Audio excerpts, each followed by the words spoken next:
যে আইনের শাসন এবং প্রশাসনিক ব্যাপার, সম্ভব কি কখনো বাংলাদেশে এই মুহূর্তে সেটাকে রূপায়ণ করা?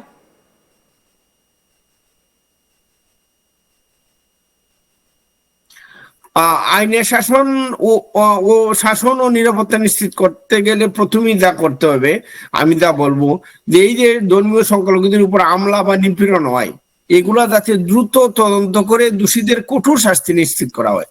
তা আমরা যদি 1971 থেকে আজকে এই 50-55 55 ইয়ার্স যদি আমরা দেখি, আমরা দেখতে পাবো যে কোনো সময়ই এই ধর্মীয় সংখ্যালঘুদের উপরে হামলা বা নিপীড়নের কোনো ধরনের তদন্ত কিংবা তদন্তপূর্বক শাস্তি, বিধিমূল শাস্তি আমরা কোনো সময় দেখি নাই। উল্টোটা আমরা দেখেছি। আমি যদি কিছু উদাহরণ দিই আপনাকে, আমি বলবো যে আপনি দেখেন, খেয়াল করে যে রাকেশ সরকার নামে একজন ছিলেন সিলেটের, তাকে জেলে প্রেরণ করা হয়েছে। তো এইরকম অনেক ধর্মীয় সংখ্যালঘুদেরকে জেলে প্রেরণ করা হয়েছে উল্টোটা দেখিয়ে। তো এটা একটা বিশাল বিষয়। তারপরে আপনি দেখবেন যে হিন্দু যে সমস্ত এলাকায় হিন্দু জনসংখ্যা বেশি, ওই সমস্ত এলাকায় যাতে পুলিশের নজরদারি তৎপরতা বাড়ানো হয়, এইটা একটা বিষয়, এটা কোন সময় ছিল না। হ্যাঁ, উল্টো পুলিশের সামনে আক্রমণ করা হয়েছে, এরকম উদাহরণ অনেক দেখেছি আমরা। তারপরে সবচেয়ে বড় বিষয় যে সম্পত্তি দখল করার যে বিষয়টা, এটা 1971 থেকে চলে আসছে। কোন সরকারই এটা নজর দেয় নাই, এটা এখনো এইভাবেই চলছে। তো আমি বলবো আইনের শাসন এবং নিরাপত্তা নিশ্চিত করা, এটা একটা প্রথম এবং প্রধান ধাপ, এবং এইটা করা জরুরি। বিধিমূল শাস্তির যে একটা বিষয়, এইটা কিন্তু আমরা কোনো সময় দেখি নাই 1971 থেকে আজ পর্যন্ত। তো এটা নিশ্চিত করতে হবে প্রথমেই, এটা আমি মনে করি প্রধান একটা উপায়। তারপরে আপনি যেটা বলেছিলেন যে মানসিকতার পরিবর্তন করতে হবে এবং সম্পত্তি সংক্রান্ত যে বিবাদ, সম্পত্তি সংক্রান্ত যে সমস্যাগুলো রয়েছে সেগুলো মেটাতে হবে, এটা বলতে আপনি কি বোঝাতে চাইছেন? এই সম্পত্তি আইন বা সম্পত্তি রক্ষা কিভাবে সম্ভব সেটা?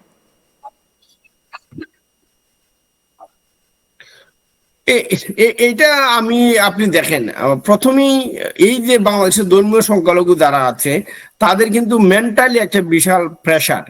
হ্যাঁ, মানে তারা ঘুম থেকে উঠি তারা ভাবে যে আজকের দিনটা কিভাবে যাবে। তারপরে তারা যখন ঘুমায় তারা চিন্তা করে আগামীকাল কি হবে, ঘুম থেকে উঠে আমি কি দেখবো, আমার বাড়ি ঘর কি অক্ষত থাকবে।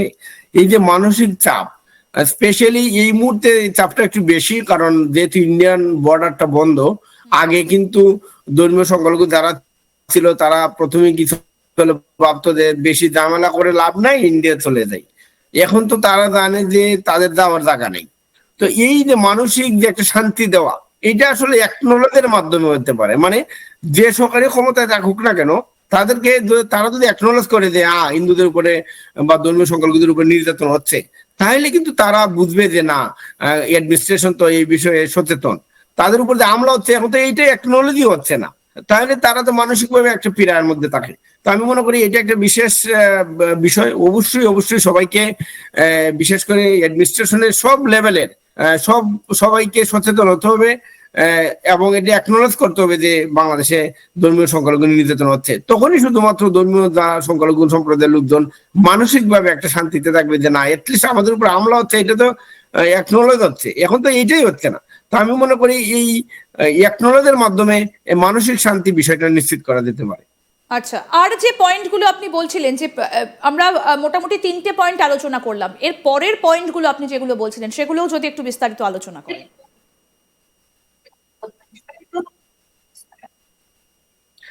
আমি আরেকটা জিনিস বলি, আপনি দেখেন যে আরেকটা বিষয় হলো যে আপনার সামাজিক সংগতি ও শিক্ষা প্রচার, এটা একটা ইম্পর্টেন্ট বিষয়। ধরেন বিভিন্ন ধর্মের মধ্যে সম্প্রীতির বার্তা ছড়িয়ে দিতে হবে শিক্ষা প্রতিষ্ঠানে, কিন্তু আমাদের দেশে উল্টো হচ্ছে। আপনি দেখবেন আমাদের বইগুলোতে, বিশেষ করে প্রাইমারি স্কুলের বইগুলিতে একসময় কালচারালি ভেরি রিচ ছিল আমাদের বইগুলো। এখন কিন্তু আপনি দেখবেন যে তারা, যারা ধর্মীয় সংখ্যালঘু লেখক আছে, ধরেন সত্যেন্দ্রনাথ দত্ত, ধরেন রবীন্দ্রনাথ ঠাকুর, তো তাদের কিন্তু তাদের লেখাগুলা কিন্তু বাংলাদেশের পাঠ্যপুস্তক থেকে সরিয়ে দেওয়া হচ্ছে। তো এইটা একটা থেকে এই বিষয়টা দেওয়া হয়, তাহলে তো কোনো সময় বাংলাদেশে ধর্মের মধ্যে সম্প্রীতি বার্তা স্প্রেড হবে না। তো এইটা একটা বিশেষ বিষয়। কিন্তু দাদা তারপর এই ধর্ম নিরপেক্ষ শিক্ষা পাঠ, হ্যাঁ ধর্মনিরপেক্ষ শিক্ষা পাঠ, হ্যাঁ, তো ধর্ম নিরপেক্ষ শিক্ষা পাঠ পাঠ্যসূচিতে ধর্মীয় বৈচিত্র্য আর সহনশীলতার গুরুত্ব তুলে ধরা, এটা একটা ইম্পর্টেন্ট জিনিস। কিন্তু আমরা বাংলাদেশে কোনো সময় এটা দেখি নাই। যদিও ধরেন যখন আওয়ামী লীগ সরকার ক্ষমতায় থাকে তখন কিছুটা থাকে, কিন্তু এই এই মুহূর্তে তো এগুলা কিছুই নাই। এই বর্তমানে যে বইগুলো আসলো, বইগুলাতে ইভেন বাংলাদেশে যে শহীদের সংখ্যা 30 লাখ, এইটা পর্যন্ত 30 লাখের পরিবর্তে লাখো শহীদ বলা হচ্ছে, 30 লাখ তারা কিন্তু দাদা বলছে না। একটা প্রশ্ন এই বিষয়গুলো জায়গায় দাঁড়িয়ে যে হিন্দু সংরক্ষণ বা হিন্দুর সংখ্যা যাতে শূন্য না হয়ে যায়, 1947 থেকে 2025 সংখ্যাটা 8% এসে ঠেকেছে, আগামী 20 বছর এই হারে কমলে সেটা শূন্য হয়ে যাবে।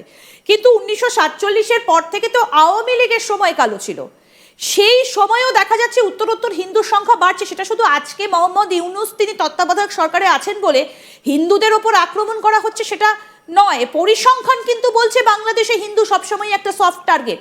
কেন?